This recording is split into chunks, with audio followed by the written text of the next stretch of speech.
English teacher, part 63. While there are other factors that derive from the influence culture includes, so they in fact support the cultural components, and they are social stratification, the dominant group, subordinate groups, and ethnic groups. Social stratification, the hierarchical structures of society according to a person's or group's political, economic, and social power. The dominant group, composed of those members of the society who exercise greatest degree of political, economic, and social power. Subordinate groups, whose members hold less social, economic, and or political power than do the members of the dominant groups. Ethnic groups, composed of the people who share a common race, language, or history.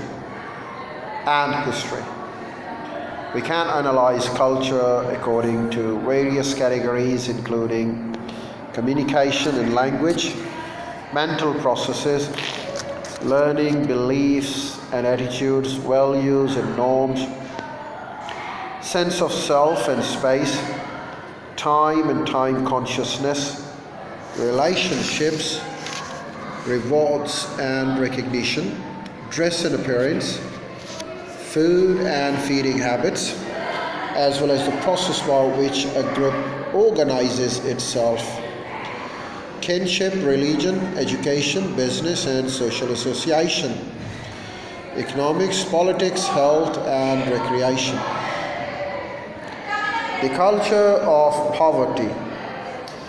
As well as belonging to the culture of certain ethnic groups, many students are also subject to a culture of poverty that cuts across those groups. Many of these children achieve little in schools where they often lack opportunities to interact with peers who have learned the behavior patterns that help people get ahead in the dominant culture. They experience discrimination and their needs are not met. All these factors can reduce students' self-concept and help to make them underachievers in the school. One way to help replace these negative processes with one productive, positive outcome is to provide all learners with education that has strong multicultural components. To implement such a target that will take commitment, steady efforts, time, an open mind, organizational skills, tact, training, but the results can amply justify the investment. Multicultural education.